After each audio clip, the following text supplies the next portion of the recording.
Churchill en parlait comme d'une énigme insaisissable, auréolée de mystère. Ce pays occupait 1/5 de la surface terrestre, s'étirait d'est en ouest sur près de la moitié du globe et allait du pôle Nord aux frontières de l'Inde. Presque 3 fois les États-Unis, plus de 22 millions de kilomètres carrés. Le soleil ne s'y couchait jamais. Quand il faisait nuit à l'ouest, dans la ville de Leningrad, qui vient de retrouver son nom d'avant la Révolution, Saint-Pétersbourg, le jour se levait sur les frontières est, sur les terres glacées du détroit de Bering, à 110 km de l'Alaska, où la température passe de 35 degrés en été à -35 en hiver. Ce pays gigantesque a été pendant 70 ans l'union des républiques socialistes soviétiques, une immense terre de contrastes et de conquêtes. Le sous-sol renfermait d'importants gisements d'or, d'argent, de cuivre, de fer, d'étain, de soufre, de magnésium.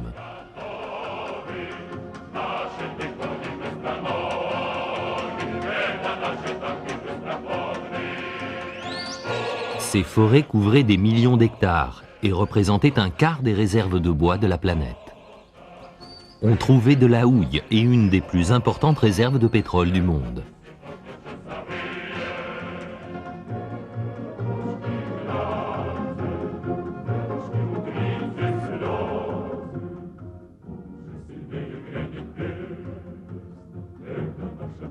Il y avait aussi du fer et des aciéries qui en tiraient les outils de la paix ou les armes de la guerre.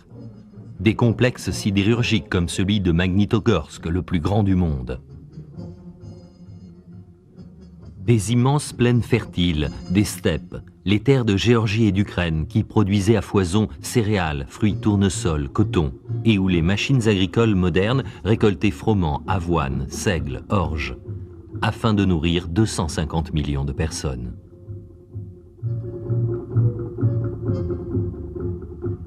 Des troupeaux qui rivalisaient avec ceux du Texas.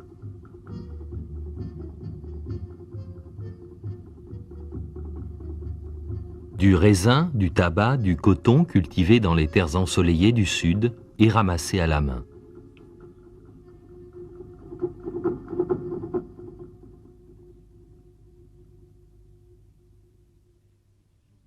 C'était un pays très religieux, mais le gouvernement soviétique prônait l'athéisme et avait remplacé un dieu à l'image de l'homme par des hommes pareils à des dieux.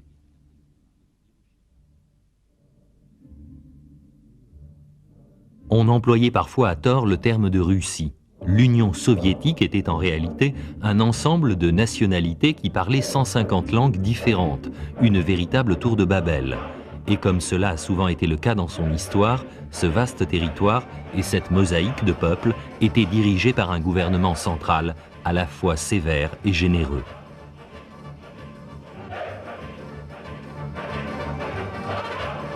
Les Russes, descendants des premiers colons, représentaient la moitié des Soviétiques. Mais l'Union soviétique avait été constituée en dépit des frontières nationales et historiques. Il y avait les Cosaques, les célèbres cavaliers du bassin du Dniepr.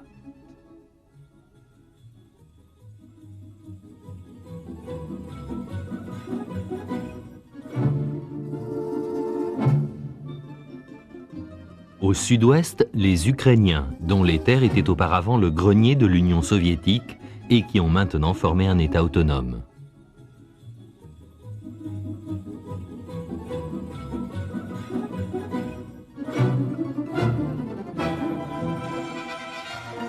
Leurs voisins, les Moldaves, qui descendent des Roumains et non des Russes. Et encore la Biélorussie et la Bessarabie sur la mer Noire. Et les vieux massifs montagneux du Caucase, avec leur mélange de religion et de culture, l'Azerbaïdjan, l'Arménie, la Géorgie, la Tchétchéno-Ingouchie.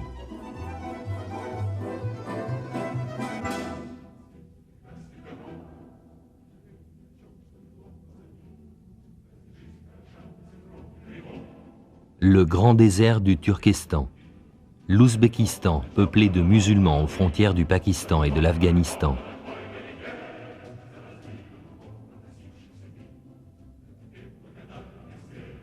Les Mongols, descendants des guerriers de Gengis Khan.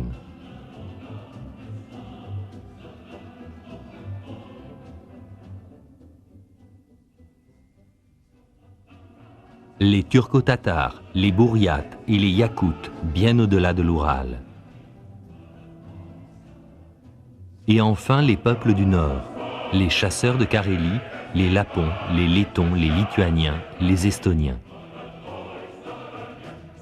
Les gens vivaient aussi bien dans des igloos que dans des chaumières, des villages médiévaux ou des villes qui n'ont rien à envier à celles du reste du monde.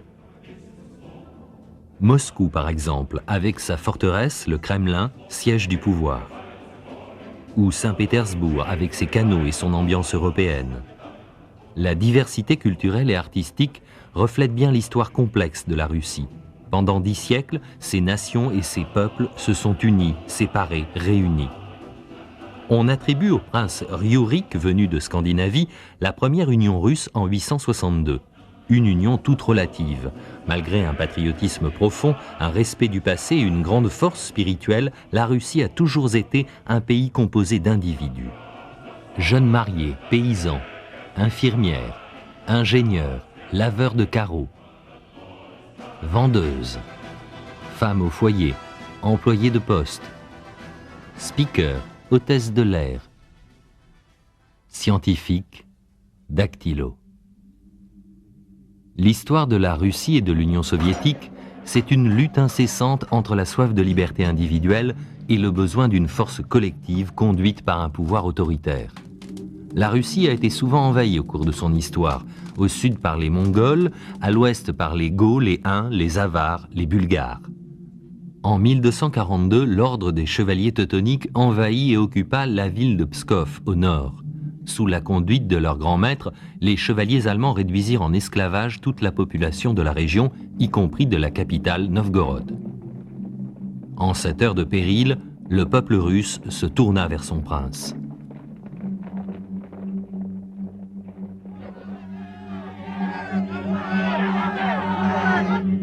C'était Alexandre Nevski. Sous sa conduite, les habitants de nombreuses villes et principautés se regroupèrent pour repousser l'envahisseur. Et le 5 avril 1242, sur le lac gelé de Peipus, les forces russes unies affrontèrent les combattants allemands puissamment armés. Les Russes n'étaient pas aussi bien organisés ni aussi bien équipés. La plupart des soldats étaient de simples paysans ou marchands. Ils réussirent néanmoins à repousser l'agresseur et la bannière allemande disparut dans les glaces. Les envahisseurs se noyèrent par centaines dans le lac gelé.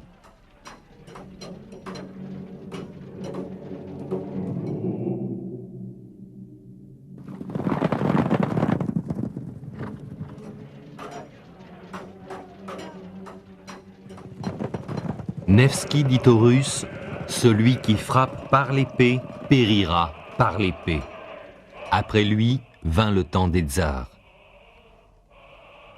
Le tsar Ivan III libéra son pays du joug mongol. Son petit-fils devint grand prince de Moscovie en 1533. Suite à ses conquêtes et à son autorité, ce prince reçut un surnom signifiant qu'il était à la fois redoutable et féroce. Par la suite, il devint soupçonneux, voire même criminel. On l'appela Ivan le Terrible.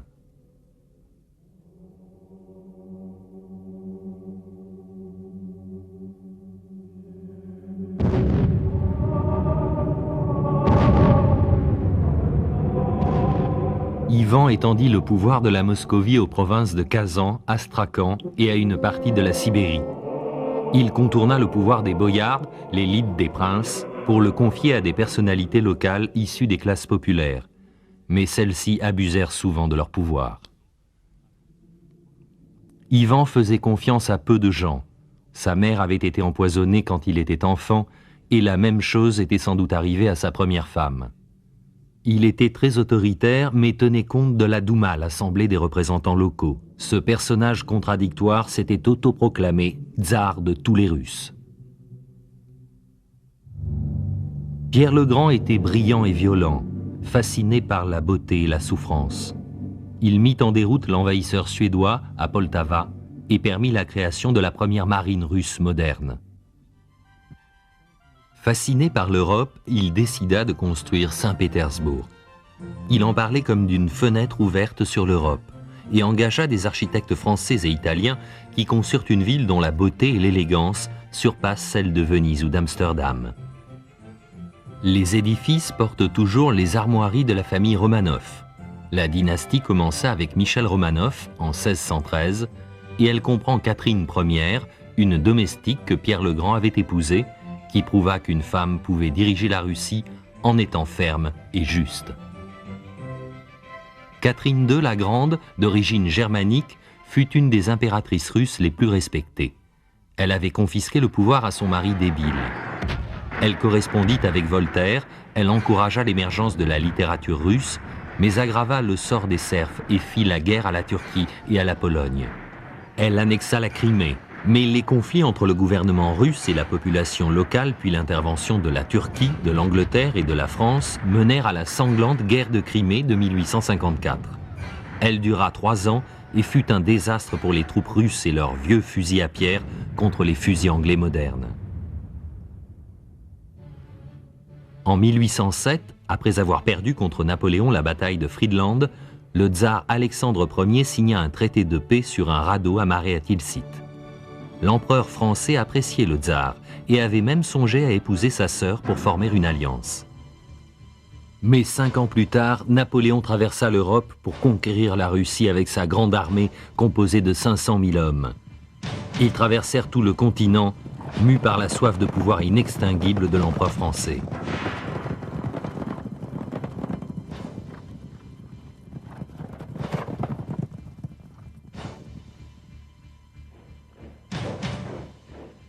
Mais l'armée du tsar, dirigée par le général Koutouzov, priva Napoléon de sa victoire. Moscou fut incendié. On pratiqua la politique de la terre brûlée, ne laissant rien que son immense armée pût voler ou manger. Mais bien des guerres et des révoltes allaient ensanglanter le siècle d'histoire à venir.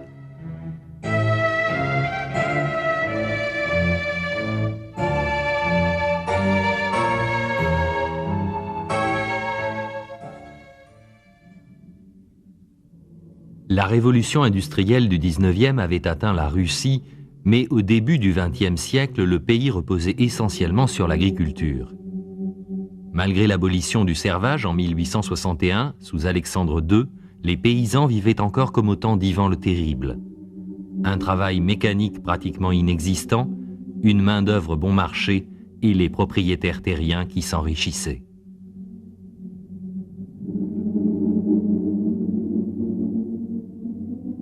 L'expansionnisme de l'Allemagne impériale entraîna de nouveau la Russie dans une guerre.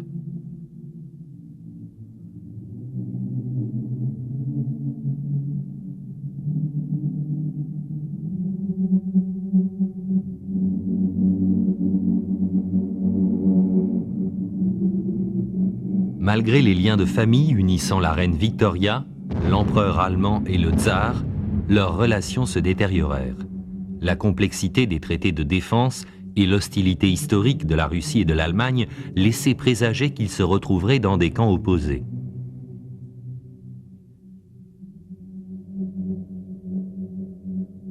Pour affaiblir le pouvoir du tsar, les Allemands soutenaient le révolutionnaire Vladimir Ilitch Ulyanov, dit Lénine. Il était secondé par Lev Davidovitch Bronstein, dit Trotsky, un orateur persuasif et véhément, ainsi qu'un excellent organisateur.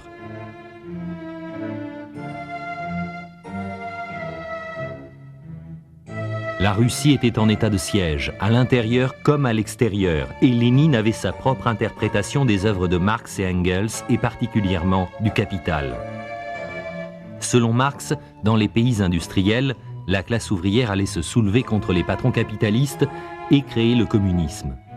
Mais selon lui, une pareille révolution ne pouvait se produire en Russie insuffisamment industrialisée.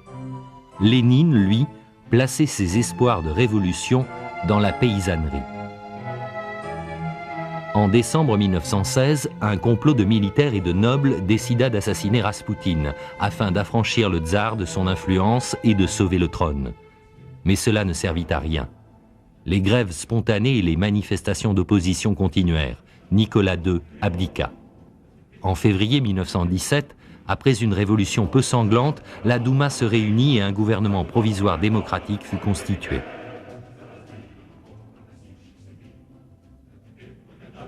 Des militaires rejoignirent la révolution. Partout, de Saint-Pétersbourg jusque sur les lignes de front, on but, on célébra l'événement. Le peuple était libre. La guerre allait bientôt s'arrêter. Ce serait la fin des puissants, de la police secrète, des privations.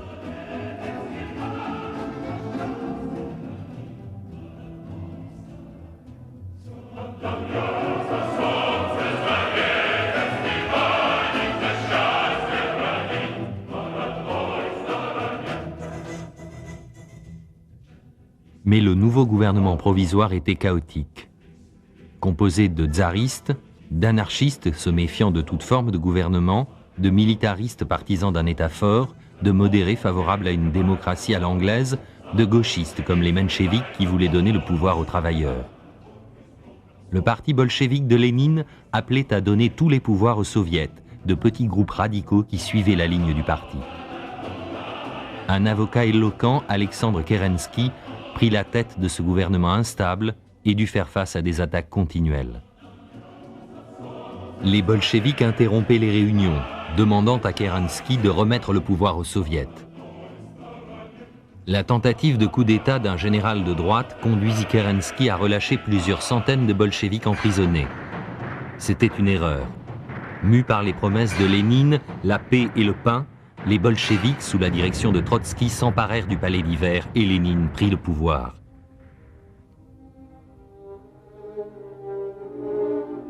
En russe, bolchevique signifie majoritaire. Ce n'était alors pas le cas. Lénine savait que son parti ne pouvait pas gagner des élections libres. Leurs résultats auraient été beaucoup plus nuancés. Pour faire de sa révolution une réalité, Lénine ne pouvait tolérer ni compromis ni divergence. 41 millions de personnes votèrent lors des premières élections nationales de l'histoire russe, mais les bolcheviks ne recueillirent qu'un quart des suffrages. La nouvelle assemblée se réunit, vota contre les propositions bolcheviques et proclama une république démocratique et indépendante. Le lendemain, l'assemblée était encerclée par l'armée. Une autre figure sortait de l'ombre, Joseph Staline. Lénine et ses partisans craignaient toujours le retour du tsar Nicolas ou d'un héritier. Pour mettre un terme à la dynastie Romanov, Nicolas, Alexandra et leurs enfants furent exécutés. Leurs corps furent jetés dans un puits et brûlés à la chaux vive. Le bruit courut que la princesse Anastasia avait échappé à l'assassinat, mais non, les Romanov n'existaient plus.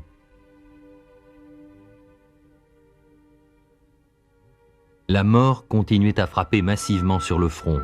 Il y eut en tout plus d'1 700 000 morts du côté russe.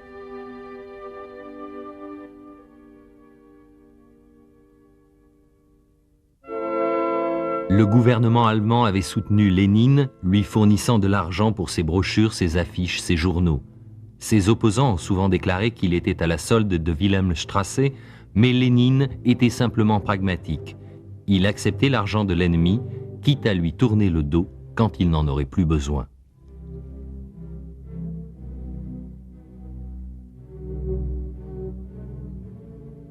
Sa femme Krupskaya partageait son engagement et elle vécut avec Lénine l'exil en Sibérie. Le peuple payait un lourd tribut à la guerre civile. Des bolcheviks sabotèrent des trains de ravitaillement destinés aux Russes blancs. À la demande de l'armée blanche, un corps expéditionnaire américain occupa la Sibérie.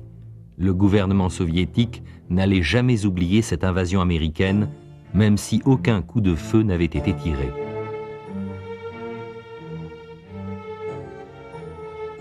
Certains militaires défendaient la Nouvelle République, d'autres restaient fidèles aux idéaux du tsar et à la patrie. D'autres encore hésitaient entre les politiques de Lénine, Kerensky et la Douma. Les Blancs, fidèles au tsarisme, combattaient l'armée rouge composée des partisans des idéaux communistes. L'armée rouge tirait peut-être son nom, comme la place rouge, d'un adjectif qui signifiait autrefois en russe « belle ». Mais le rouge symbolisait aussi le sang des patriotes, comme sur le drapeau de bien des pays où figure cette couleur.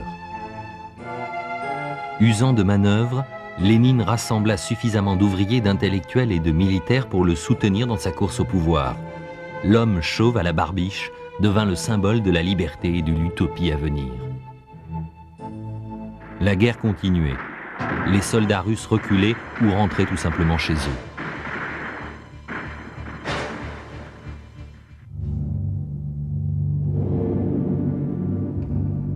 Connaissant l'importance de l'antisémitisme en Russie, Trotsky, qui était juif, avait offert à Lénine de se retirer. Lénine, qui appréciait son intelligence et son dynamisme, refusa. À Brest-Litovsk, Trotsky négocia avec les Allemands un traité draconien. La Russie perdait les pays baltes, l'Ukraine, la Finlande et une partie du Caucase. Mais elle n'était pas en position de discuter. Lénine voulait signer la paix avec les Allemands et arrêter la guerre afin de renforcer son influence sur un gouvernement fragile.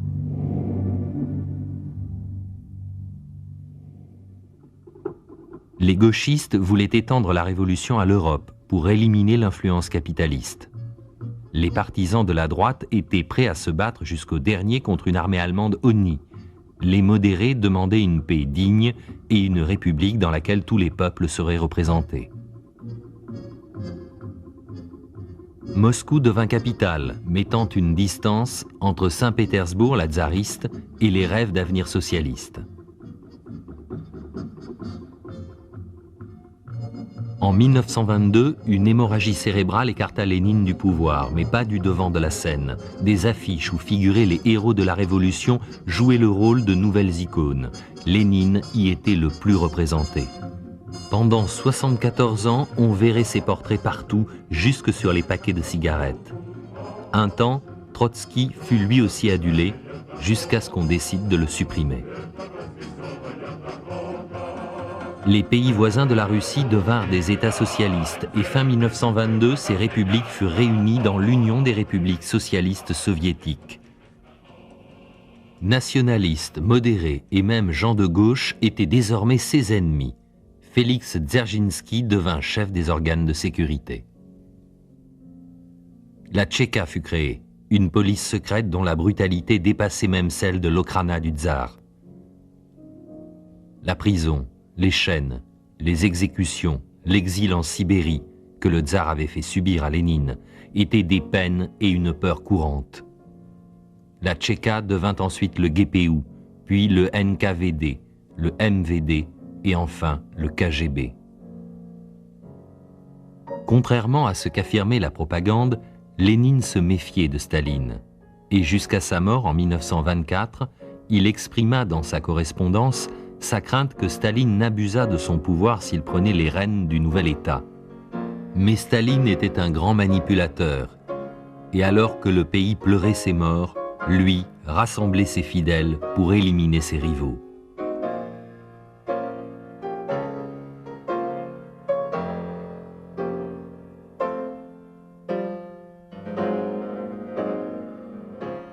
Le corps embaumé de Lénine devint un monument au nouvel ordre socialiste, installé dans un mausolée de marbre sur la place Rouge.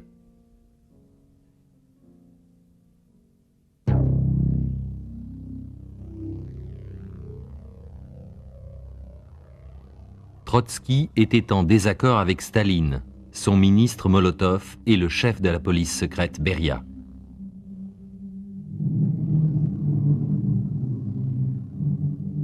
Les affiches représentaient des paysans et des ouvriers heureux, mais tous les partis, hormis le Parti communiste, furent interdits. Toutes les décisions devaient être revues à la lumière de la pensée de Lénine dans l'interprétation qu'en faisait Joseph Staline. Staline invoquait sans cesse le nom de Lénine. Pourtant, il perdait de vue les idéaux de la Révolution, devenant un tsar communiste. Les contestataires, devenus des ennemis de l'État, étaient écartés du pouvoir, emprisonnés ou exécutés. Staline décida que son pays devait être débarrassé des opposants, y compris des premiers révolutionnaires comme Zinoviev, Kamenev ou Trotsky. Trotsky fut écarté. On réécrivit l'histoire pour occulter son rôle dans la Révolution, jusqu'aux photographies qui furent retouchées pour l'éliminer de la mémoire russe. Staline lui ordonna de quitter le pays. Pour soutenir le communisme et combattre Staline, Trotsky voyagea en Turquie, en France, en Norvège, puis au Mexique, où il finit par s'installer dans une propriété gardée. En 1940, Un agent de Staline fit irruption dans son bureau et l'assassina à coups de pique dans le crâne. Purge politique, faux procès, assassinat, les Occidentaux voyaient le Kremlin comme un palais mystérieux où régnait le mal et la conspiration. En réalité, c'était le cœur et le cerveau de l'URSS. Ces murailles abritent la cathédrale de la Dormition, où les tsars étaient couronnés, celle de l'archange Michel, où furent enterrés les tsars, et le Grand Palais, édifié au début du 19e, et refait pour abriter le Soviet suprême, le Soviet des nationalités, des musées et des bureaux. Le Kremlin tout entier relate la saga de l'histoire russe.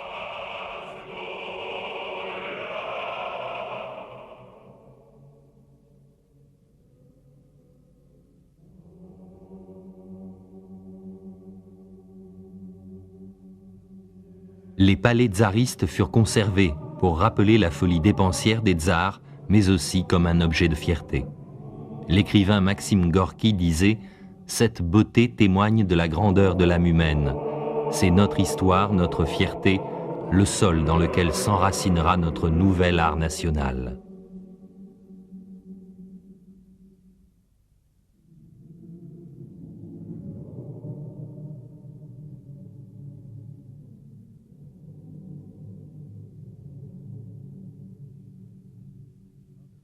D'autres arts furent encouragés par les communistes, malgré les restrictions.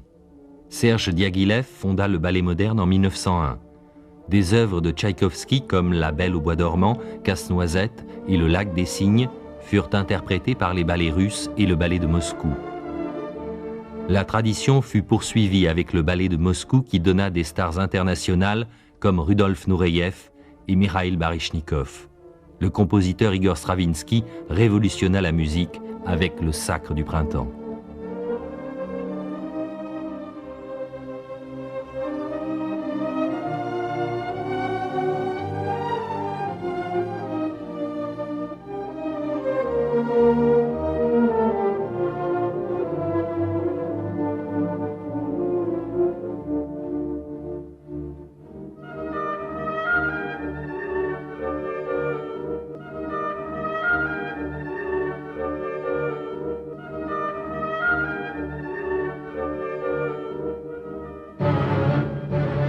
Les plans quinquennaux de Staline des années 20 et 30 engendrèrent des réalisations techniques où utilité et splendeur se rejoignaient, par exemple pour le métro des grandes villes.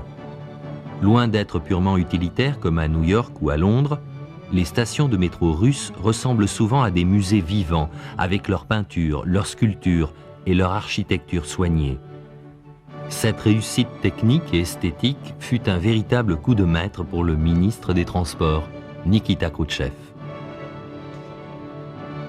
En 1927, moins de 10% des membres du Parti communiste avaient reçu une éducation supérieure et les paysans illettrés étaient légion.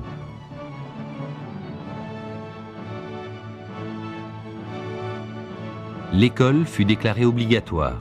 Les leçons évoquaient toujours les fondateurs du socialisme russe, Marx, Engels et Lénine. À ce panthéon vint s'ajouter une autre divinité, Joseph Staline. Mais ce dieu ne se déplaçait qu'en limousine blindée.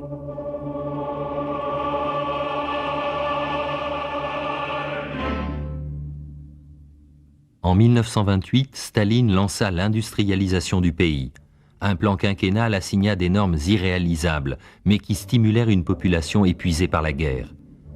De gigantesques centrales hydroélectriques furent construites. Les syndicats furent interdits.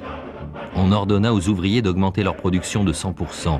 La production de pétrole et d'acier augmenta effectivement, mais resta très en deçà des prévisions. On trichait.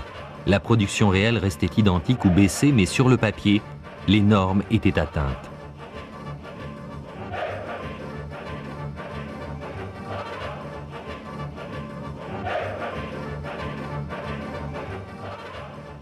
Tour à tour maussade ou sociable, convaincu du bien fondé de son projet, Staline était une sorte de tsar pour le meilleur et pour le pire.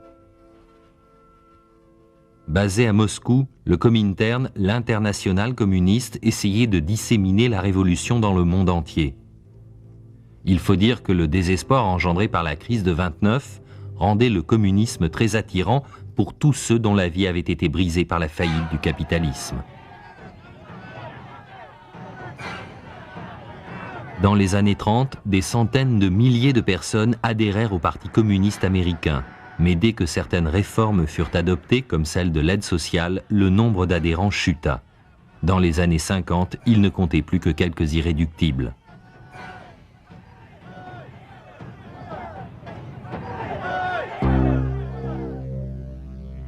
En Allemagne, Adolf Hitler écrivait « Quand nous parlons d'un nouveau territoire, nous devons penser à la Russie.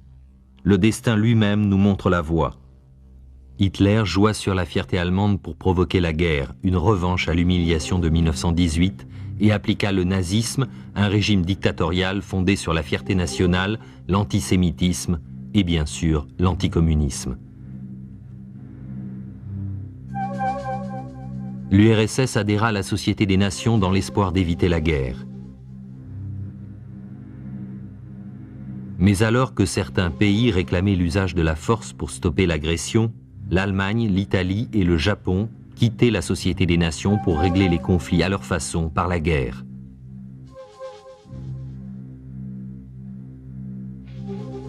En 1939, Staline choqua nombre de ses partisans sincères en signant un traité de non-agression avec l'Allemagne. La Russie put ainsi gagner du temps pour préparer sa défense, mais cela permit aussi à l'Allemagne d'envahir l'Autriche, la Tchécoslovaquie puis la Pologne. La marche vers l'Est des nazis fut interrompue par la déclaration de guerre de la France et de la Grande-Bretagne. Les Allemands se retournèrent vers l'Ouest, envahissant la France et harcelant l'Angleterre.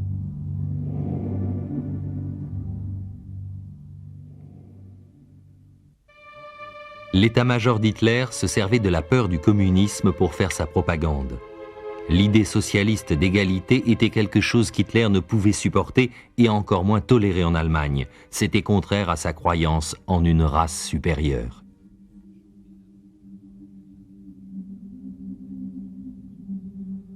Les ennemis traditionnels de la Russie, la Hongrie, la Roumanie, la Bulgarie et la Yougoslavie, s'allièrent bientôt à l'Allemagne.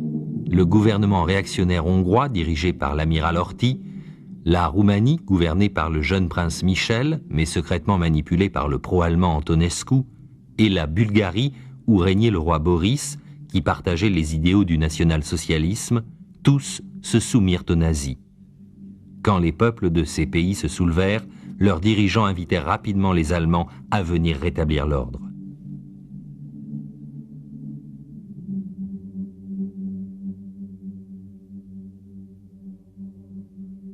Le temps pressait pour Staline. L'URSS était entourée d'ennemis à l'ouest et craignait le Japon à l'est. Les usines toutes neuves, destinées à construire les outils de la paix, allaient devoir fabriquer les armes de la guerre.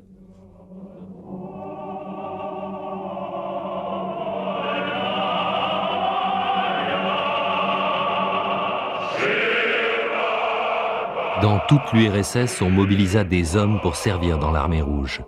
Beaucoup furent fiers de le faire, mais des milliers refusèrent de combattre pour un pays qui ne leur offrait aucune liberté.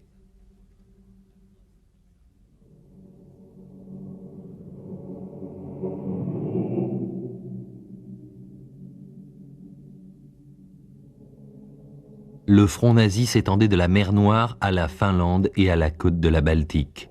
Lors de la guerre éclair, les armes allemandes avaient prouvé leur supériorité sur celles de tous les autres pays, la Pologne, la Tchécoslovaquie, la France.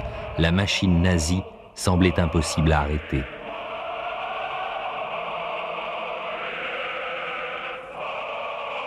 Le 22 juin 1941, les nazis attaquèrent 5 régions en même temps. C'était le début de la bataille de Russie. Plus de 2 millions d'hommes, 200 divisions, s'élancèrent sur un front de plus de 3000 km pour anéantir l'armée rouge et rayer l'URSS de la carte. Le gouvernement fut évacué à Kuibychev, à plus de 1000 km à l'est. Hitler clama que l'ennemi avait été brisé et ne pourrait jamais se relever.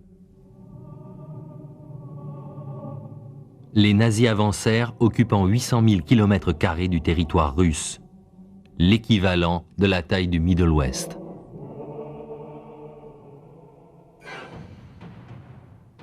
La vieille politique de la terre brûlée priva les troupes allemandes affamées de nourriture et d'approvisionnement. Les immenses plaines russes faisaient obstacle aux troupes qui approchaient et les anciennes cités devinrent de véritables champs de bataille. Dans chaque ruelle on tirait, dans chaque maison on s'embusquait. Disposant de peu de grenades, les Russes en improvisèrent à partir de bouteilles d'essence et de chiffons enflammés. Elles furent baptisées « cocktail Molotov », en référence au ministre des Affaires étrangères de Staline. Odessa, la ville de la révolte de 1905, fut assiégée par les Allemands pendant 2 mois. En tenant la ville, les Russes empêchaient le front nazi de pénétrer en Crimée. Les soldats et les habitants de Sébastopol, la base navale de la mer Noire, résistèrent avec un grand courage.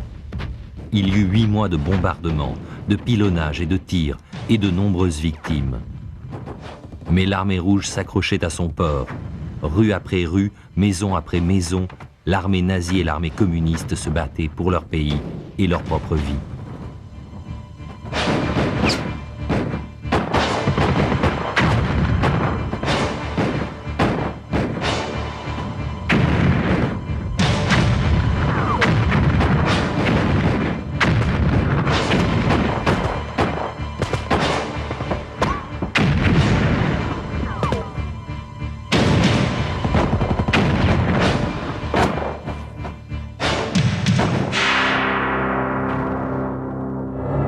L'armée rouge donnait une leçon de vulnérabilité à l'invincible armée de la race supérieure. Des millions d'Allemands périrent.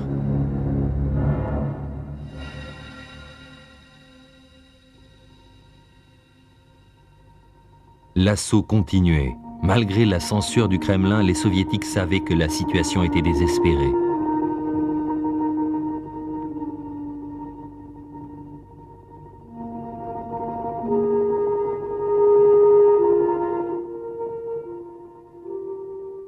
Ce n'est pas une guerre ordinaire, c'est celle du peuple russe tout entier, et pas seulement pour éliminer le danger qui nous menace.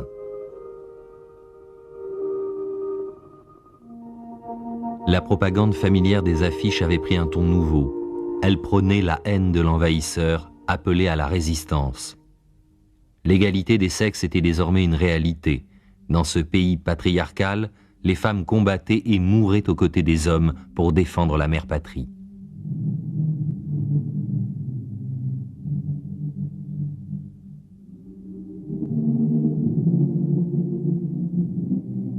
Quand elle battait en retraite, l'armée rouge emportait tout ce qu'elle pouvait, nourriture, véhicules, matériel, le reste était détruit.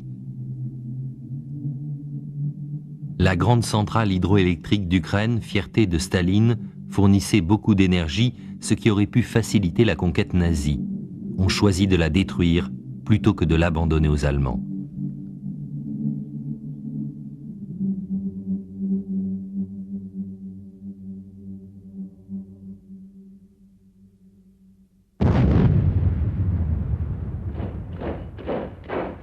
Staline utilisait le sentiment national pour consolider l'effort de guerre. « Que le courage de nos grands ancêtres vous inspire dans cette guerre », disait-il au peuple. Et il rappelait la formule qu'Alexandre Nevski avait prononcée 700 ans auparavant, « Celui qui frappe par l'épée périra par l'épée ».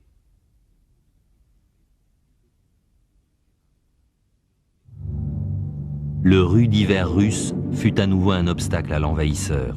Les églises et les synagogues fermées par le gouvernement athée furent de nouveau ouvertes pour donner force, réconfort et ardeur au combat.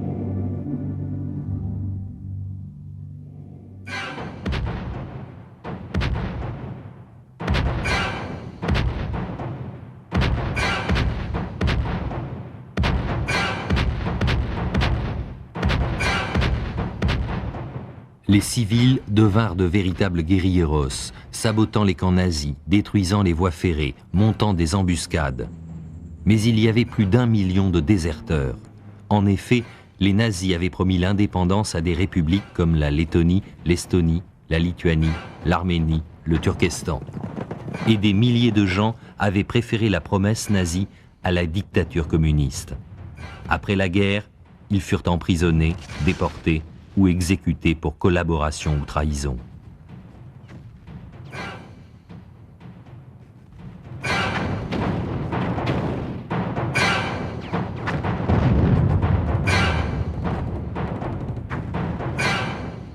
Les victimes étaient innombrables.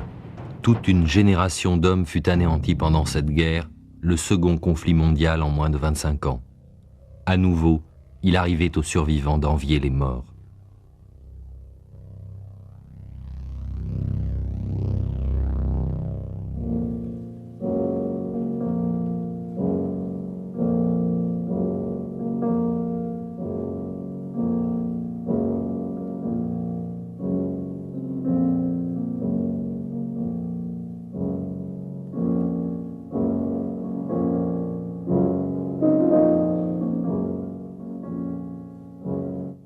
Les filles russes avaient souvent été violées, torturées ou mutilées par les soldats nazis.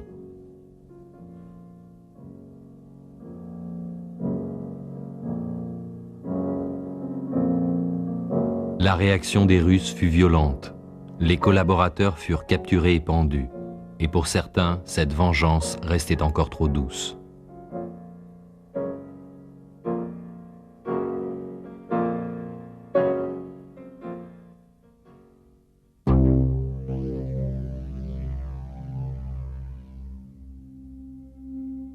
Moscou, Leningrad et même la ville récente de Stalingrad se préparaient au combat.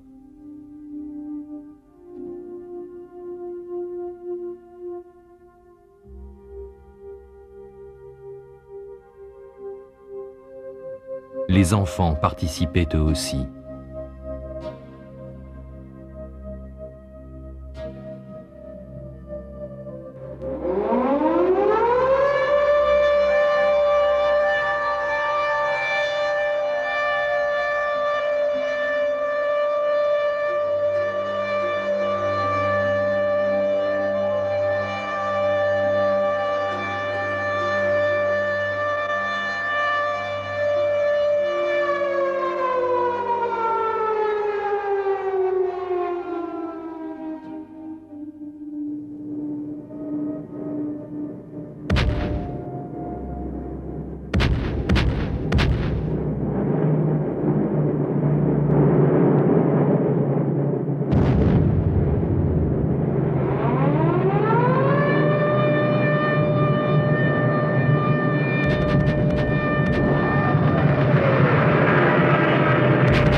L'hiver rigoureux, un blocus total et des bombardements constants décimèrent les habitants de Leningrad et Stalingrad.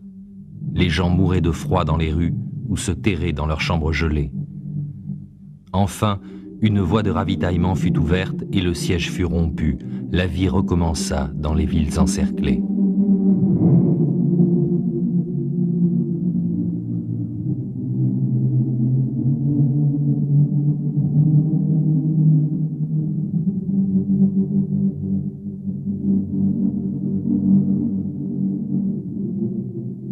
Une contre-offensive massive repoussa l'armée allemande épuisée dans les plaines russes, puis en Pologne, dans les pays baltes et enfin jusque dans les forêts de l'Allemagne.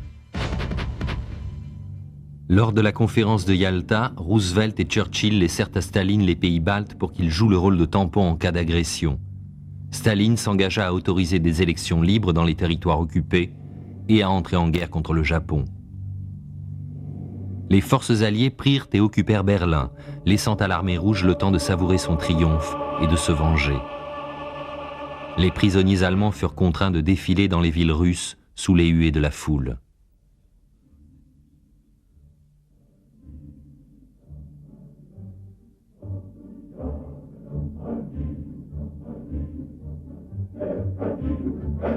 La victoire suscita une fierté et une joie méritées. En Russie, on ne parle pas simplement de la Deuxième Guerre mondiale, mais de la Grande Guerre patriotique. Bien que sa stratégie ait coûté la vie à des millions de ses compatriotes, Staline fut acclamé comme le sauveur de son pays. Des monuments à la mémoire des millions de victimes furent érigés dans tout le pays. La tradition voulait que les jeunes mariés s'y arrêtent pour leur rendre hommage. Les habitants de l'Union soviétique pouvaient enfin souffler et se tourner vers l'avenir.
4 ans après les États-Unis, l'Union soviétique fit exploser sa première bombe atomique. Le communisme dominait l'Europe de l'Est et le rideau de fer inquiétait les puissances occidentales. Le peuple reconstruisait les villes détruites par 4 ans de guerre. Staline, désormais vieilli, voulait un pays aussi moderne que ceux de l'Ouest, sans les inconvénients que cela supposait, comme la libre expression. Beaucoup de femmes travaillaient dans des domaines habituellement réservés aux hommes, non seulement pour des raisons d'égalité, mais aussi parce que la population masculine avait été décimée. Le portrait de Staline flottait toujours au-dessus du pays en chantier, l'œil inquisiteur. L'industrie était propriété de l'État, entièrement dirigée par celui-ci. Sans avantages financiers en perspective, les ouvriers étaient peu motivés et les normes imposées par Moscou les incitaient essentiellement à tricher et à travailler le moins possible.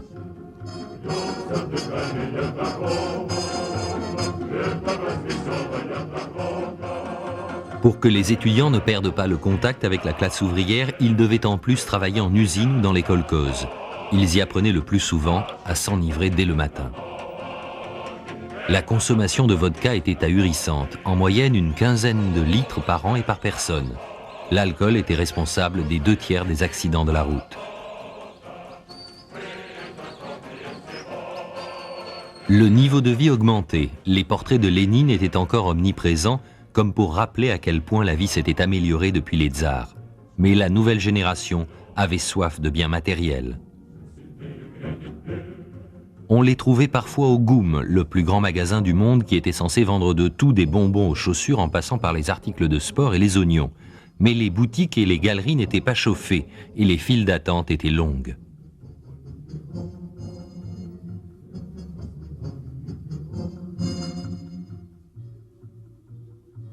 Dans tous les commerces, on comptait sur des bouliers. Les machines à calculer et les caisses enregistreuses étaient pratiquement inconnues. Dans les restaurants, les pourboires étaient interdits. Cela aurait été la marque d'une distinction sociale impensable dans une société sans classe.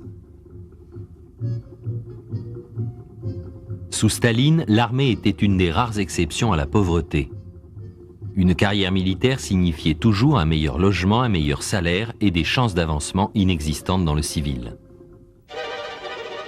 En 1945, le Japon avait capitulé devant les Alliés, mais l'Union soviétique ne lui déclara la guerre qu'après le bombardement d'Hiroshima. La Corée avait été divisée le long du 38e parallèle. Les Alliés et les soldats soviétiques l'occupaient ensemble. Jusqu'en 1949, la partie nord était communiste et la partie sud avait un régime fascisant. Quand les troupes étrangères quittèrent le pays, les deux parties se séparèrent officiellement, chacun des gouvernements prétendant être le seul légitime. Le 25 juin 1950, l'armée du Nord envahit le Sud. L'Union soviétique restait prudente. Elle vendait à la Corée du Nord des armes et du matériel, envoyait des conseillers, des techniciens, des pilotes, mais sans que l'armée rouge participe directement au conflit. Le gouvernement de Corée du Sud se tourna vers les États-Unis, puis vers l'ONU. L'URSS avait participé à la fondation des Nations Unies en 1944. en tant que membre permanent du Conseil de sécurité, un vote condamnant la Corée du Nord équivalait à trahir un allié communiste. Voter contre la condamnation, c'était approuver la guerre. La délégation soviétique ne fut pas présente lors du vote. La guerre de Corée continuait, mais l'URSS gardait une certaine distance. Les troupes de l'ONU repoussèrent les Coréens du Nord jusqu'aux frontières de la Chine communiste. Mais une contre-attaque chinoise chassa de nouveau les Alliés vers le sud. En 1953, l'équilibre était exactement le même qu'au début en 1950. Les avions à réaction survolaient la Corée, la bombardaient, faisaient des missions de reconnaissance, des combats aériens, les premiers de ce type. L'Union soviétique fournissait des MiG à la Corée du Nord, des avions très maniables qui se perfectionnèrent au cours du temps. Les ingénieurs russes travaillèrent pendant des décennies sur le MiG, jusqu'à ce qu'il égale, et même en certains points dépasse, les avions de combat américains.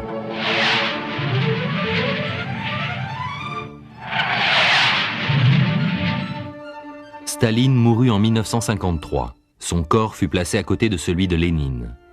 Mais certains prolongeaient son influence pour servir leurs propres desseins, comme le sénateur McCarthy, qui spéculait sur la peur du communisme. Au Kremlin, les dirigeants intriguaient pour le pouvoir. Ce fut Nikita Khrouchtchev qui devint premier secrétaire du Parti communiste. Il prenait la tête de l'URSS. Il dénonça les crimes de Staline, les assassinats, les purges, le mensonge et desserra l'étau qui opprimait le peuple. La première religion, le christianisme orthodoxe russe, avait été imposée par Vladimir de Kiev en 989. Le catholicisme, pratiqué essentiellement en Lituanie, était loin d'être aussi répandu. Persécutés durant les premières années du pouvoir soviétique, les chefs spirituels avaient vu les églises transformées en musées. L'enseignement religieux était interdit car l'autorité des prêtres pouvait remettre en question la soumission aveugle à l'État. Officiellement, la Constitution garantissait la liberté de religion en URSS, mais en fait, les impôts étranglaient l'Église.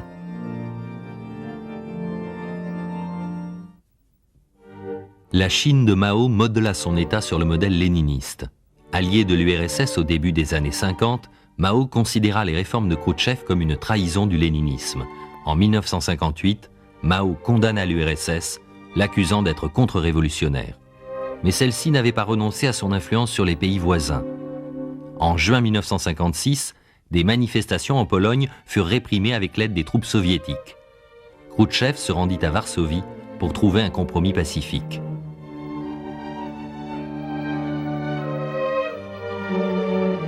La réaction au soulèvement hongrois quelques mois plus tard fut encore plus dure. Le leader communiste révisionniste Imre Nagy prit la tête d'une véritable révolution contre le régime fantoche et répressif dans le but de s'affranchir de Moscou et de transformer le communisme, que d'autres voulaient tout simplement éliminer.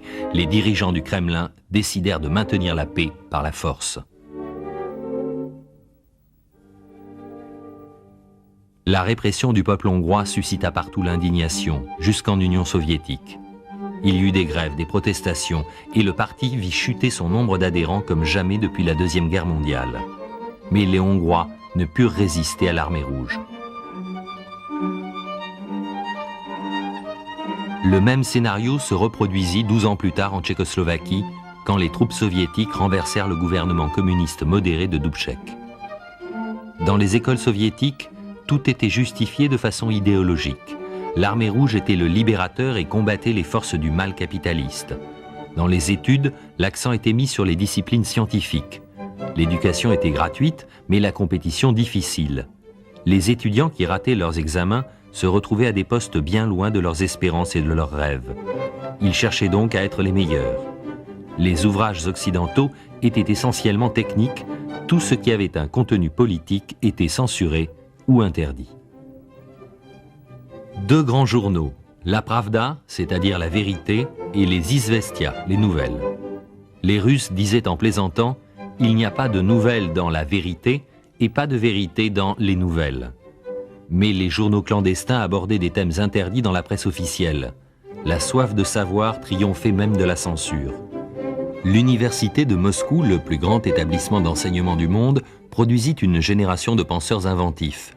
L'étude du marxisme avait tendance à supplanter les sciences sociales et humaines, mais les sciences appliquées attiraient la fine fleur de la jeunesse soviétique.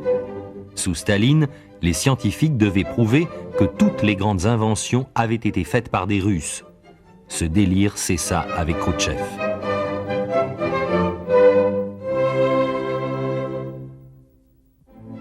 De grands progrès furent accomplis dans la théorie de l'atome, la chimie, la métallurgie et en électronique où les découvertes furent appliquées à l'industrie et à la défense. Une des réalisations soviétiques les plus spectaculaires fut Spoutnik. Après 1945, les soviétiques comme les alliés utilisèrent les scientifiques allemands prisonniers pour travailler sur leurs propres programmes spatiaux. Les V2, les fusées allemandes porteuses d'explosifs, donnèrent le coup d'envoi aux fusées à propulsion. Des deux côtés du rideau de fer, les scientifiques rivalisaient pour être les premiers dans l'espace. Le programme américain fut marqué par une série d'échecs. Les soviétiques, eux, gardaient leurs erreurs secrètes. Le 4 octobre 1957, ils accomplirent un exploit en mettant en orbite autour de la Terre une sphère métallique de 83,6 kg. C'était Spoutnik, une simple radio émettant un bip régulier, mais qui pouvait être captée en n'importe quel point du monde. Comparé aux satellites sophistiqués d'aujourd'hui, Spoutnik était d'une extrême simplicité, mais ce fut le premier objet fabriqué par l'homme à quitter l'atmosphère terrestre. Le monde était sous le choc. Pour certains, cela ouvrait de nouveaux horizons, explorer l'espace, les planètes et l'univers. Pour d'autres, cela annonçait des stations orbitales menaçant d'anéantir les villes américaines.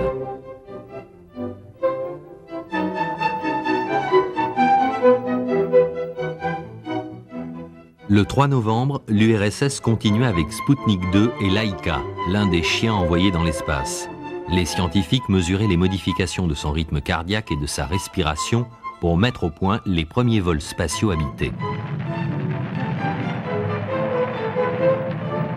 En fait, l'astronautique existait avant même la révolution russe. L'un de ses premiers théoriciens fut Konstantin Tsiolkovsky, né en 1857 et mort en 1935.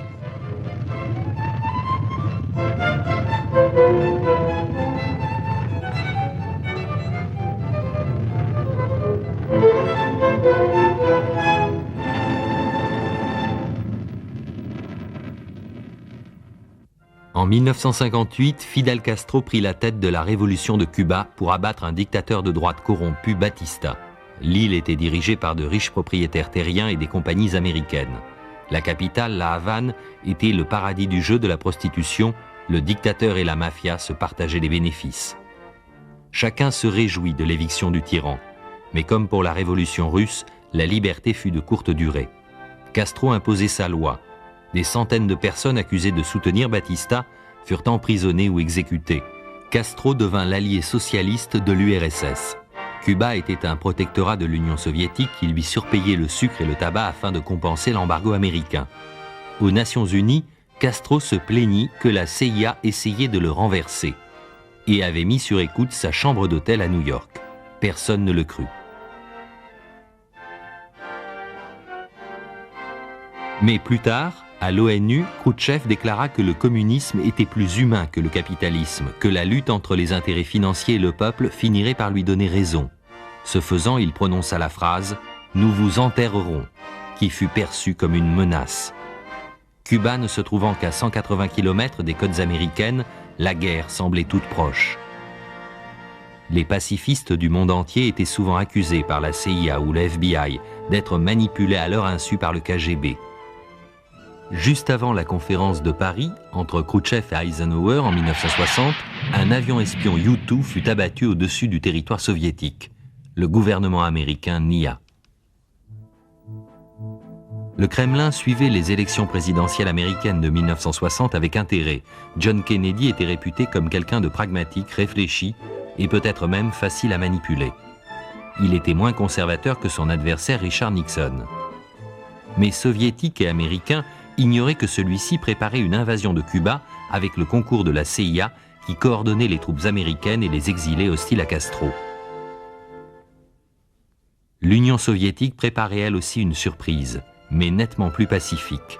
Dans un centre d'entraînement à une trentaine de kilomètres de Moscou, des hommes s'apprêtaient à vivre la plus grande des aventures, le lancement d'une fusée dans l'espace. Ils s'appelaient les cosmonautes, les navigateurs du cosmos. une gigantesque fusée de lancement devait décoller d'une base ultra secrète. Cette mission prestigieuse fut confiée au colonel Youri Gagarin, un jeune pilote d'essai de l'armée de l'air plein de charme et de séduction, mais d'une terrible timidité. Le 12 avril 1961, il devint le premier homme dans l'espace.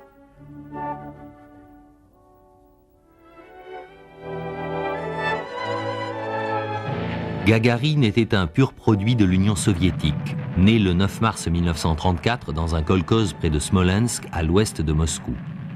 Il fréquenta l'Institut technique de Saratov où il apprit à voler.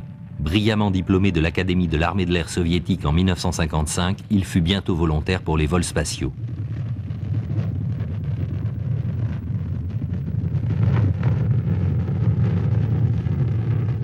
Les chercheurs de la Cité de l'Espace près de Moscou étaient reliés par radio avec la capsule du jeune cosmonaute de 27 ans. Le lancement avait été gardé secret, de peur qu'un accident ne survienne et ne discrédite l'URSS sur la scène internationale. La capsule Vostok 1 effectua une orbite autour de la Terre, un exploit que les Américains ne purent réaliser qu'en février 1962 avec les 3 révolutions de l'astronaute John Glenn. La capsule de Gagarine atterrit dans un désert de l'URSS. Le risque était plus grand que lorsqu'on se posait en mer, solution retenue par la NASA, mais il était plus facile de garder les vols secrets. Les Soviétiques célébrèrent leurs héros. Une fois encore, l'URSS dépassait les États-Unis dans le domaine spatial. Ce fut un triomphe mondial. Malheureusement, Gagarine trouva la mort à 34 ans en 1968. Son avion s'écrasa près de Moscou lors d'un vol de routine. Le programme spatial soviétique continua toutefois à collectionner les records. Premier vol inhabité vers la Lune en 1957, premier vol en duo, Nikolaev et Popovitch, première femme dans l'espace, Valentina Tereshkova, première station orbitale. Ces images d'avenir illustraient même les affiches de propagande omniprésentes. Les cosmonautes, objets de fierté nationale, étaient invités lors des plus grandes cérémonies officielles. Nikita Khrouchtchev déclara que l'URSS avait atteint le socialisme et que l'étape suivante était le communisme. En fait, c'était le capitalisme, même sous une forme limitée, qui avait permis à l'économie de progresser. Le gouvernement avait autorisé les paysans à travailler leur propre lopin et à vendre les produits au marché privé. Avec seulement 3% des terres, il fournissait 25% de la production agricole, la preuve qu'un profit personnel incitait les gens à travailler plus. Mais les idées communistes de Lénine étaient intouchables. Comme pour couper encore plus nettement avec le passé, Khrouchtchev fit retirer du mausolée le corps de Staline. Il fut enterré dans le cimetière du Kremlin. Quelle que soit la situation économique ou internationale, les loisirs des soviétiques restaient généralement les mêmes. Les ballets et les opéras du Bolchoï étaient appréciés par des gens de tous les âges, de tous les milieux.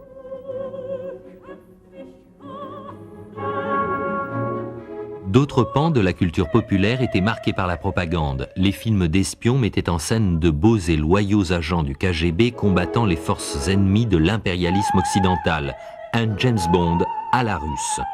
Les films de science-fiction abordaient souvent des thèmes pacifistes et pro-socialistes. Dans ce film de science-fiction, un équipage international se dirige vers Vénus. Une fois arrivé, il voit qu'il y a très longtemps, cette planète était habitée par une civilisation qui s'est détruite en préparant une attaque nucléaire contre la Terre.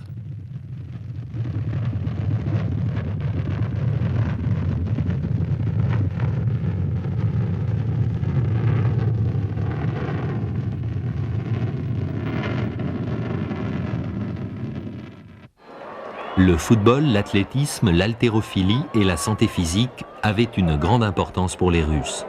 Pendant des années, les athlètes soviétiques remportèrent de nombreuses médailles olympiques. À l'inverse de l'Occident, ces athlètes étaient totalement pris en charge par l'État et entraînés depuis le plus jeune âge.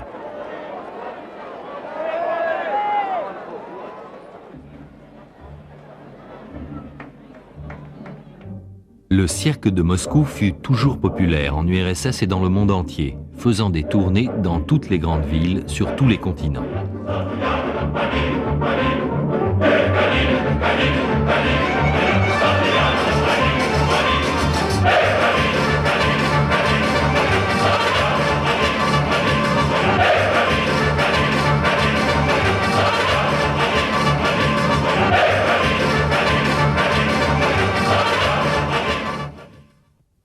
La ville de Berlin, divisée après la Deuxième Guerre mondiale, se trouvait au cœur de l'Allemagne de l'Est.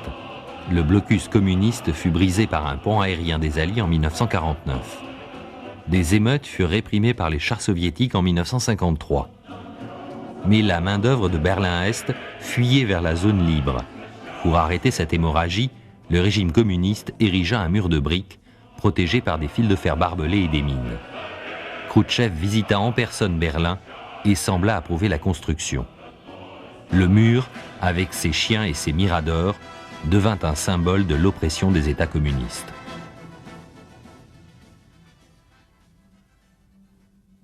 Le président Kennedy avait hérité du projet catastrophique de la CIA visant à envahir Cuba en 1961. Le débarquement de la baie des Cochons fut repoussé par la petite armée de Castro et Kennedy refusa d'engager une intervention à grande échelle. En octobre 1962, il récolta les fruits de cette invasion ratée. L'Union soviétique fournit à Cuba des missiles nucléaires longue portée destinés à dissuader d'éventuelles invasions américaines. Mais cela signifiait aussi que Castro pouvait frapper le premier n'importe quel pays d'Amérique centrale ou du Nord. Le ministre soviétique des Affaires étrangères, Andrei Gromyko, niait la présence de ces fusées à Cuba. Des vols de reconnaissance confirmèrent pourtant que les fusées s'y trouvaient et que beaucoup étaient opérationnels. L'armée américaine fut en état d'alerte maximale. Des bombardiers à longue portée prirent position près des frontières soviétiques, prêts à larguer leurs charges nucléaires sur des cibles programmées. Des porte-avions et des sous-marins équipés de missiles Polaris encerclèrent Cuba. Des milliers de troupes furent mobilisées. Les bases de Floride se préparaient à une offensive. Les probabilités d'une attaque cubaine étaient bien sûr quasiment nulles, mais le moindre faux mouvement de part ou d'autre pouvait déclencher la guerre totale. Khrouchtchev avait misé sur le fait que les fusées ne susciteraient aucune réaction américaine, que les capitalistes comme Kennedy étaient faciles à intimider. Le blocus empêcha que d'autres missiles soient débarqués. Les faucons du Pentagone incitaient Kennedy à attaquer Cuba. Khrouchtchev répondit personnellement que les missiles allaient être retirés. Mais les partisans de la ligne dure du Kremlin le poussèrent à changer d'avis. Les missiles resteraient. Kennedy et ses conseillers eurent l'heureuse idée de ne publier que sa première note. À 2 pas de la catastrophe, les 2 pays reculèrent. Kennedy et Khrouchtchev s'étaient rencontrés à Vienne l'année précédente. Le leader soviétique avait trouvé le président américain falot et mou, mais il pensait sincèrement que le choix était la coexistence pacifique ou la guerre totale. Finalement, un traité interdit les essais nucléaires dans l'atmosphère, le premier pas d'une réduction dans la course à l'armement.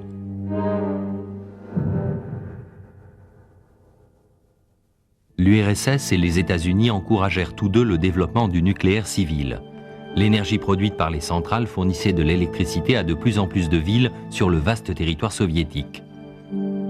Les physiciens russes avaient énormément progressé sur la fission de l'atome, mais utilisaient souvent des techniques démodées en Occident.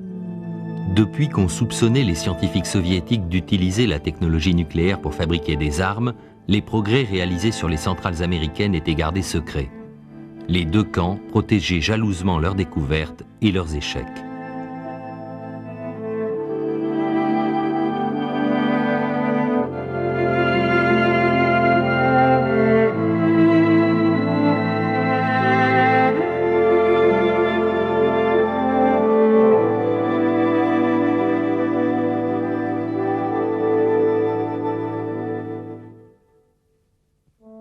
Kennedy était fier du résultat de ses négociations avec l'URSS, mais chez lui, on l'accusait d'être à la solde des communistes. Interdiction des essais de la bombe H, refus de l'invasion de Cuba avec toute la puissance militaire, la CIA savait même que Kennedy cherchait à rétablir des relations avec Cuba et à réduire la présence militaire au Vietnam.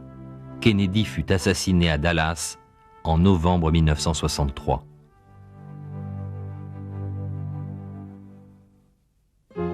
Khrouchtchev était lui aussi fier de ce qu'il avait fait, surtout dans l'industrie et l'agriculture. Mais les orthodoxes du Kremlin trouvaient qu'il avait perdu la face à Cuba et qu'il était passé à l'ennemi avec le traité d'interdiction des essais. En 1964, Khrouchtchev fut limogé et Léonid Brejnev devint premier secrétaire du parti. Alexeï Kosygin président le conseil. Au Moyen-Orient, l'Union soviétique soutenait les pays arabes contre l'impérialisme sioniste et avait depuis longtemps établi avec eux des relations militaires et industrielles. En 1960, par exemple, les soviétiques aidèrent le président égyptien Gamal Nasser à construire le barrage d'Assouan. Mais lors de la guerre de 6 jours, en 1967, les avions et les tanks de fabrication soviétique pilotés par les Égyptiens ne réussirent pas à contrer les soldats israéliens armés par les Américains.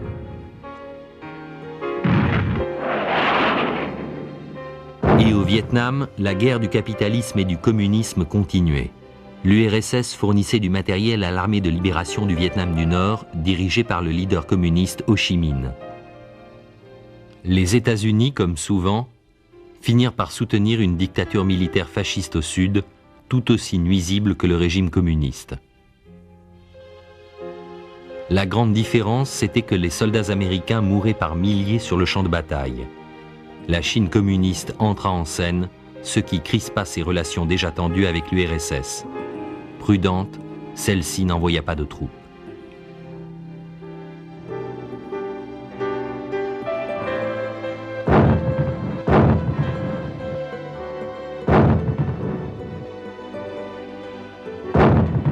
L'écrivain Alexandre Solzhenitsyn, lauréat du prix Nobel, révéla au monde entier l'horreur des camps staliniens avec l'archipel du Goulag. Il connut le succès. En décembre 1979, l'armée soviétique envahit l'Afghanistan pour venir en aide à un jeune régime communiste, comme jadis en Tchécoslovaquie et en Hongrie. On dit aux soldats qu'ils combattaient des agents de la CIA, mais en fait c'étaient des moudjahidines afghans. La guerre continuait et des milliers de soldats désillusionnés y laissaient la vie. L'Afghanistan fut leur Vietnam et le président Carter changea d'avis sur le pacifisme soviétique.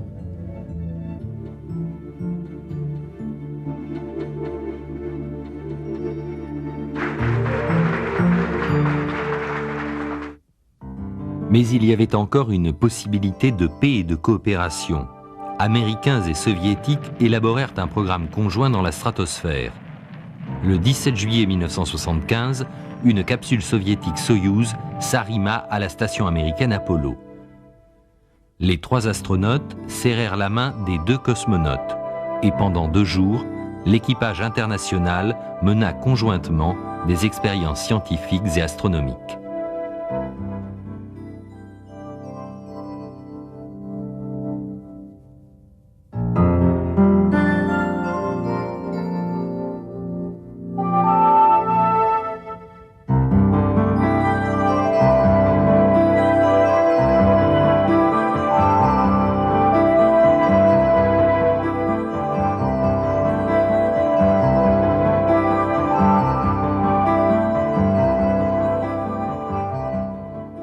Une médaille spéciale, frappée pour l'occasion, symbolisait l'union des peuples des 2 pays. Les relations entre les chefs d'État américains et soviétiques ont toujours paru cordiales, mais ni l'un ni l'autre ne contrôlait totalement les industries militaires qui prospèrent en inventant toujours de nouvelles armes.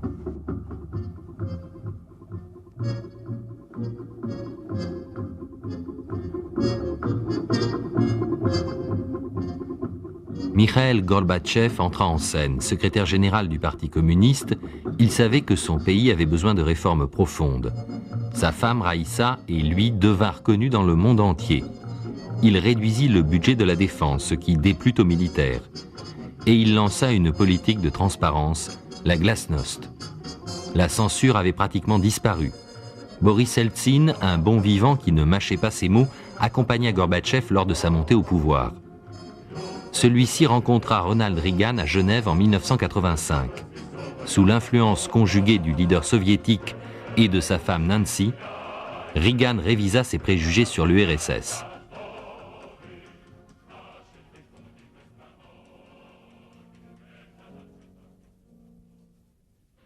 Nous devions nous rencontrer et nous l'avons fait.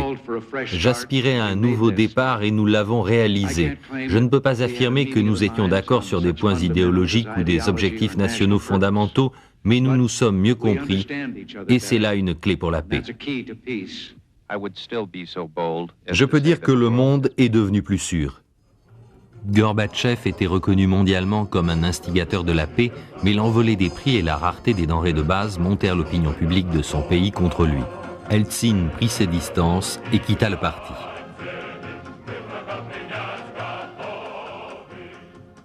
L'influence occidentale se répandit. Russes, Géorgiens, Ukrainiens, tous étaient lassés de ce système qui offrait si peu de biens matériels, de ce gouvernement qui ne les représentait pas. Bien que Gorbatchev ait initié la perestroïka, les citoyens soviétiques étaient plus intéressés par leur propre sort que par la situation internationale.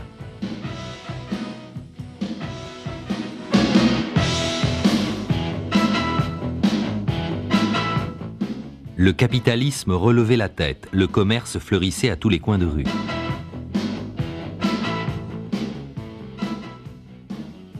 Les jeunes se mirent au rock'n'roll.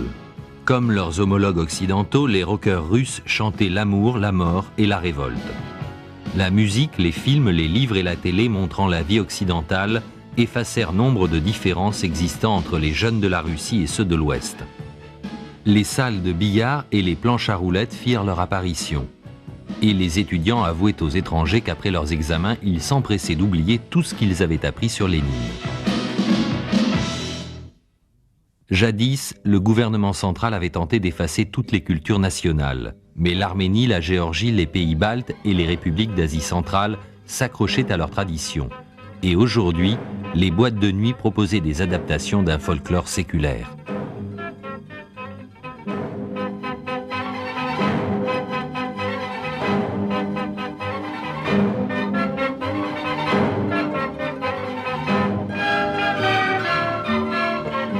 Moscou, Leningrad et surtout les républiques de Lituanie et de Lettonie organisèrent des divertissements qui n'avaient rien à envier à ceux de Las Vegas. À l'époque de Staline, ce type d'influence occidentale était stigmatisé comme décadent. Mais désormais, le public en redemandait. « J'ai vu l'avenir et ça marche », disait un visiteur de l'Union soviétique dans les années 30. Mais dans les années 80, l'avenir se brisa. À la centrale de Tchernobyl, des techniciens testaient le système d'arrêt d'urgence d'un des 4 réacteurs nucléaires. En moins de 50 secondes, la réaction n'était plus maîtrisée. La température à l'intérieur du réacteur atteignit plusieurs centaines de degrés. Le cœur et les parois se mirent à brûler et à fondre. Une énorme explosion dispersa plus d'1 tonne de débris radioactifs mortels dans l'atmosphère.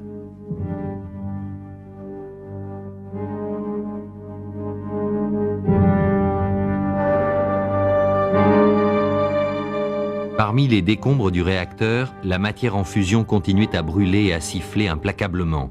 L'armée rouge, qui avait longtemps attendu de combattre des envahisseurs humains, dut affronter un ennemi invisible.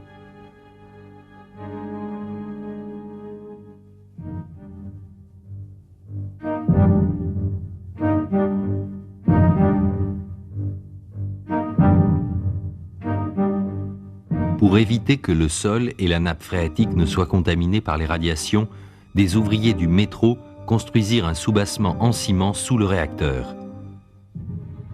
Le contrôle de l'information aggrava la situation. Les responsables de la centrale perdirent un temps précieux avant d'admettre qu'il y avait un problème. Les autorités locales hésitèrent à alerter le pouvoir central par crainte des conséquences. Les volontaires civils et militaires qui travaillaient dans le bâtiment réacteur endommagé n'y séjournaient que 15 minutes afin de prévenir les risques d'irradiation.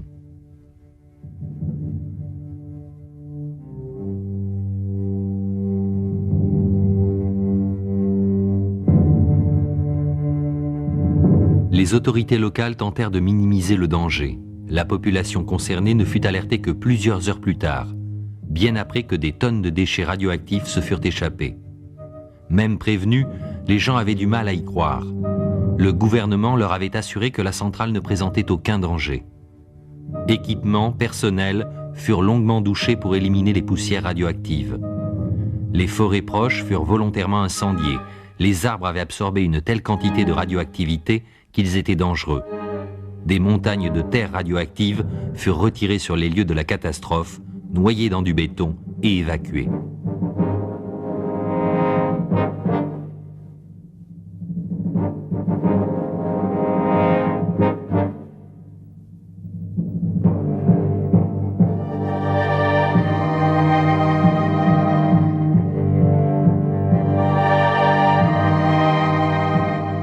Le caméraman ukrainien qui filma les premiers moments savait ce qu'il risquait, mais estimait que le monde devait savoir.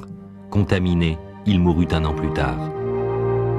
Les poussières radioactives dépassèrent les frontières soviétiques, gagnant la Finlande, la Suède et même la Suisse.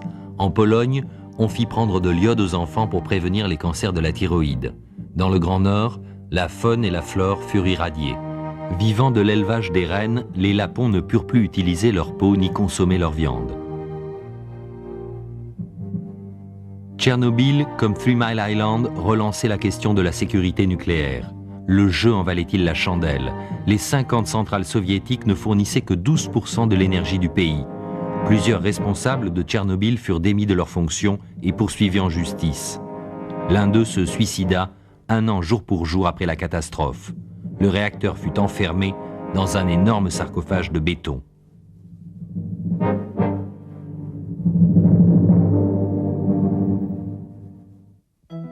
Gorbatchev retira ses troupes d'Afghanistan. Cette tentative finit aussi mal que la présence américaine au Vietnam.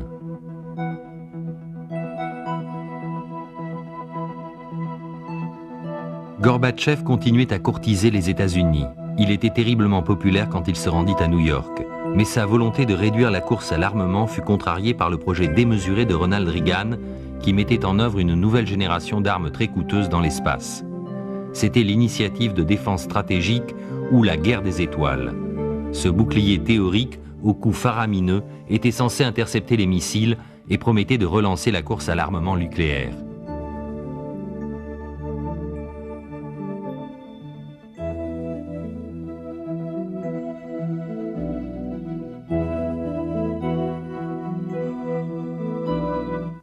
L'égalité et la liberté promises par le communisme furent finalement prises pour ce qu'elles étaient, de vaines promesses.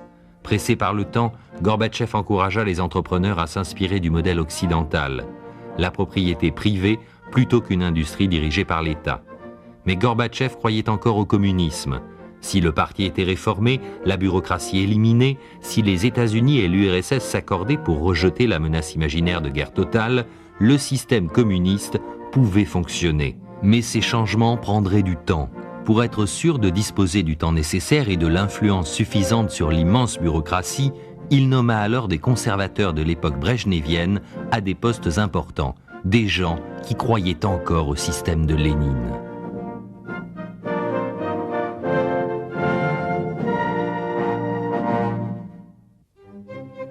C'est en Allemagne que s'amorça la chute. Le mur de Berlin tomba, ouvrant la voie à la réunification des deux Allemagnes après 40 ans de séparation.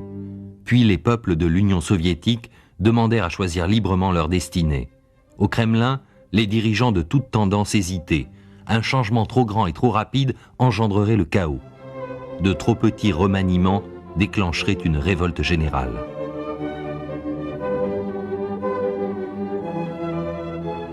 Gorbatchev comptait sur la confiance qu'il pensait inspirer, mais que tous ne lui accordaient pas. Eltsine devint le président de la République russe lors des premières élections démocratiques depuis 70 ans. Ce fut le symbole de la défiance du peuple envers le parti et le gouvernement central. Les conservateurs craignaient que le nouveau pouvoir ne suscite un élan incontrôlable qui aboutirait à la division de l'Union en pays indépendants. Les émeutes des pays baltes apportèrent de l'eau au moulin des réactionnaires, disant que plus personne ne maîtrisait la situation. Un pouvoir ferme devait être rétabli, même au détriment des libertés individuelles. En l'espace de 2 ans, 4 millions de personnes quittèrent le Parti communiste.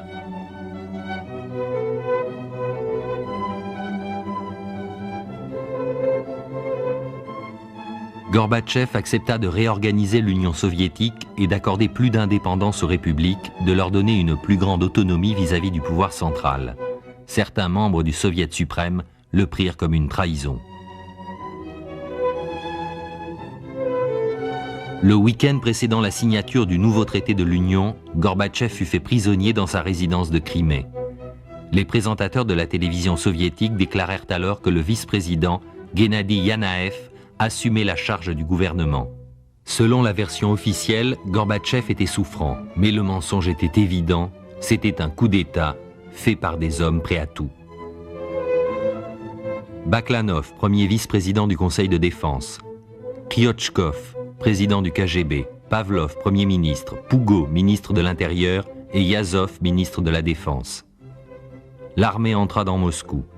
Les nouveaux leaders proclamèrent un état d'urgence de 6 mois pour arrêter l'inflation et les troubles et restaurer l'ordre et la légalité. On apprit par la suite que les putschistes étaient ivres quand ils se lancèrent dans cette aventure. Mais ivres ou non, ils considéraient que la politique de Gorbatchev causerait l'effondrement de l'Union soviétique. Les chars entrèrent dans Moscou, la promesse de la glasnost, le rêve d'un pays démocratique, s'évaporait soudain. Eltsine brava les putschistes comme il avait bravé Gorbatchev, en exigeant le retour du leader soviétique et la vérité sur sa prétendue maladie. Mais les tenants de la ligne dure étaient prêts à écraser toute rébellion, comme ils l'avaient fait en Pologne, en Tchécoslovaquie et en Hongrie. Lech Walesa, connu pour son franc-parler, restait prudent, car des troupes soviétiques stationnaient encore en Pologne. Mais les autres chefs d'État, communistes comme capitalistes, condamnèrent cette prise de pouvoir et exigèrent la libération du président soviétique. Gorbatchev enregistra ce message sur sa propre caméra vidéo sans savoir si ce film serait vu un jour. J'ai essayé 2 fois de le joindre au téléphone, mais sans succès. 3 jeunes gens furent tués, les martyrs de la deuxième révolution russe. Les chars et les troupes fidèles à Eltsine entourèrent l'immeuble du Parlement russe pour parer à une attaque éventuelle. Des citoyens inquiets dressèrent des barricades. À l'intérieur, les partisans de Eltsine étaient reliés au reste du monde par radio, télévision et fax. Dehors, dans la nuit des rues de Moscou, la foule en colère renversait des autobus et attaquait les chars avec des bâtons, des pierres et des cocktails Molotov. Des dizaines de milliers de personnes se massèrent autour du Parlement, prêtes à affronter les balles, les bombes et les gaz. Ils acclamaient Eltsine, qui résistait. Mais les soldats ne suivirent pas le nouveau gouvernement et passèrent du côté du peuple. Même les forces d'intervention spéciales refusèrent de tirer sur leurs compatriotes. Depuis un studio de diffusion à l'intérieur du bâtiment assiégé, Eltsine promit que l'honneur de l'armée russe ne serait pas souillé par le sang du peuple. Les militaires refusèrent l'autorité des putschistes et Gorbatchev put rejoindre le monde extérieur. J'ai réussi à lui parler. Gorbatchev est encore en Crimée. Il rentrera cette nuit ou demain à Moscou. Tout le monde connaît le respect et l'amitié que je lui porte. Et j'ai été ravi d'entendre qu'il allait bien. Au bout de 3 jours, le putsch avait échoué. La démocratie triomphait. Gorbatchev rentra choqué mais en bonne santé. L'ordre régnait de nouveau, mais le pouvoir soviétique était irrémédiablement ébranlé. Il était trop tard. Le marteau et la faucille, qui symbolisaient les paysans et les ouvriers, furent remplacés par le drapeau tricolore russe d'avant la Révolution et par les drapeaux des républiques, Géorgie, Ukraine, Moldavie, Estonie, Lituanie. La statue de Félix Dzerzhinsky, le fondateur de la Tchéka, fut enlevée, ainsi que des monuments à la gloire de Lénine. C'était une sorte de répétition sinistre de la Révolution de 1917.